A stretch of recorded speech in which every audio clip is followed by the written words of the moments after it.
మా ఎమ్మెల్యే నియోజకవర్గంలో ఉండటం లేదంటున్నారు కొందరు. లేదు నేను ఇక్కడే ఉంటున్నా అంటున్నాడు ఆ ఎమ్మెల్యే. ప్రజలను కన్ఫ్యూజ్ చేస్తూ తనంటే గిట్టని వాళ్ళు రాజకీయం చేస్తున్నారని తాను ఎప్పుడెప్పుడు నియోజకవర్గంలో పర్యటించాడో తేదీలు సహా చెబుతున్నాడు ఎమ్మెల్యే.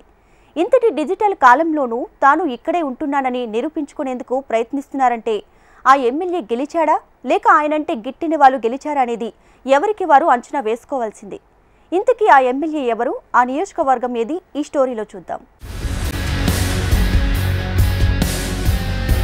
బెల్లంపల్లి ఎమ్మెల్యే గడ్డం వినోద్ కుమార్ గత అసెంబ్లీ ఎన్నికల్లో కాంగ్రెస్ టికెట్ సాధించుకుని గెలిచారు.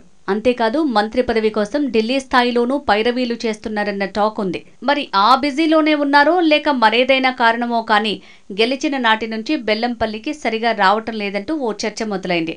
ఎమ్మెల్యేగా తమ కష్టాలు దగ్గరుండి తీరుస్తాడు అనుకుంటే ఆయన నియోజకవర్గానికి రావటం లేదంటూ ప్రజల్లో బలంగా ఓ ప్రచారం వెళ్లిపోయింది. నిజానికి గత కొన్ని రోజులుగా బెల్లంపల్లిలోని ఆయన కార్యాలయం కూడా సరిగా పనిచేయకపోవటం, ఒక్కోసారి తాళం వేసి ఉండటం, ఈ ప్రచారం కాస్త దావానలల్లా వ్యాపించి ముఖ్యమంత్రి క్యాంపు దాకా వెళ్లిందట. సీఎం కూడా ఈ వ్యవహారంపై ఆరా తీసినట్టు ప్రచారం జరుగుతోంది. మొత్తానికి ఆ ప్రచారం కాస్త ఎమ్మెల్యే దాకా చేరి ఆయన్నే స్పందింపజేయటం విశేషం. నేనున్నా మీకు సేవ చేయడానికే క్యాంప్ ఆఫీస్ స్టార్ట్ అయింది. ఇప్పుడు రెగ్యులర్గా ఉండే కార్యక్రమాన్ని కూడా పెట్టుకున్నా. మీ అందరికీ తెలుస్తుంది. క్యాంప్ ఆఫీస్లో కూడా అందరితో కలుస్తున్నా. ప్రతి నెలకు అట్లీస్ట్ మినిమం 10 రోజుల కార్యక్రమం మీకు ఇచ్చిన మాట నిలబెట్టుకుంటా. నిలబెట్టినా ఇప్పటిదాకా 8 రోజులు ఉన్నా. ఈ నెలలను ఇట్లా నేను రాసి పెట్టుకుంటున్నా. జనాలకు చాలా మంది కంప్లైంట్ చేసారు, ఆయన ఉట్టి హైదరాబాద్ ఉంటాడు, ఆయన పనికిరాడు, అది ఇది అన్నారు. వాళ్ళందరికీ నేను ఒక గుణపాఠం చెప్పే బాధ్యత ఉన్నాను. నాకు తెచ్చిరా ప్రాజెక్ట్, ఇట్లా హైదరాబాద్ నుండి ప్రాజెక్టులు తీసుకొచ్చి ఇక్కడ పనిచేస్తున్నా. ఇలా జనాలకు మబ్బులో పెడతలేను. ప్రజలకు సేవ చేయడానికి ఒక ఇచ్చిన అవకాశాన్ని మీరందరూ ఇంత పెద్ద ఎత్తున సపోర్ట్ ఇచ్చినందుకు పేరున ధన్యవాదాలు చెప్తున్నా. ఓవైపు మంత్రి పదవికి ప్రయత్నాలు చేసుకుంటున్న గడ్డం వినోద్కి ఈ ప్రచారం ఇప్పటికే మోసం తెచ్చేలా తయారైందట. తాను ఢిల్లీ చుట్టూ చక్కర్లు కొడుతున్నానని తెలిసే తన మంత్రి పోస్టుకు ఎసరు పెట్టే ప్రయత్నం చేస్తున్నారు ఏమోననే బెంగ కూడా ఎమ్మెల్యేకు పట్టుకుందట. మరి ఆ విషయం వినోద్ గ్రహించారో ఏమో తెలియదు కానీ తాను నియోజకవర్గానికి సమయం ఇస్తున్నట్టు నిరూపించుకోవాల్సిన పరిస్థితుల్లోకి నెట్టివేయబడ్డారు అన్న వ్యాఖ్యలు వినిపిస్తున్నాయి. ఇటీవల అమృత్ 2.0 పనుల శంకుస్థాపన కార్యక్రమంలో ఆయన చేసిన వ్యాఖ్యలు చూస్తే ఆయన అగ్ని పరీక్ష ఎదుర్కొంటున్నారా అన్న అనుమానాలు వినపడుతున్నాయి.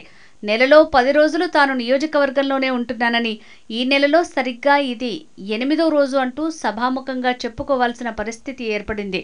తాను ఉండటం లేదని ప్రచారం చేస్తున్న వారికి గుణపాఠం చెప్పే బాధ్యత ఉందని కూడా ఆయన కామెంట్ చేయటం మరో విశేషం. ప్రచారం ఎవరు చేసినా అది కాస్త రాజకీయంగా దెబ్బతీసే ప్రమాదం ఉందన్న విషయం గ్రహించారో లేక జనం కోసం తప్పదింకా అనుకున్నారో కానీ బెల్లంపల్లిలో తన క్యాంపు కార్యాలయాన్ని ప్రారంభించుకుని అందులో ప్రజల్ని కలవటం ప్రారంభించారట వినోద్. నియోజకవర్గ ప్రజలకు సమయం ఇస్తున్నానంటూ ప్రకటించుకున్నారు. అలాగే బెల్లంపల్లికి గతంలో ఏ ఎమ్మెల్యే చేయని విధంగా అభివృద్ధి చేస్తున్నానని, ప్రజల సహకారం కావాలంటూ సభాముఖంగా వేడుకున్నారు ఎమ్మెల్యే. నిజానికి ఎమ్మెల్యే ఉంటున్నారా లేదా అన్నది ఎవరో ప్రచారం చేసేదాకా జనం గ్రహించరు అనుకుంటే పొరపాటే. డిజిటల్ కాలంలో పక్క దేశాల్లో రాజకీయాలను కూడా గమనిస్తున్న జనం తమ నాయకుడిపై దృష్టి పెట్టకుండా ఉంటారా? ఇలాంటి విషయాల్లో ఓటర్లని తక్కువగా అంచనా వేయటం కన్నా కాస్త జాగ్రత్తగా ఉండటమే మేలంటున్నారు రాజకీయ విశ్లేషకులు. మరి ఆ సత్యం బోధపడే వినోద్ ఇకపై తన షెడ్యూల్ని పక్కాగా అమలు చేస్తానని చెప్పుకోవాల్సి వచ్చిందా అన్న వ్యాఖ్యలు కూడా వినిపిస్తున్నాయి. మొత్తానికి ఏం జరిగినా నియోజకవర్గం మంచికే కదా అనుకునే వాళ్ళు కూడా లేకపోలేదు.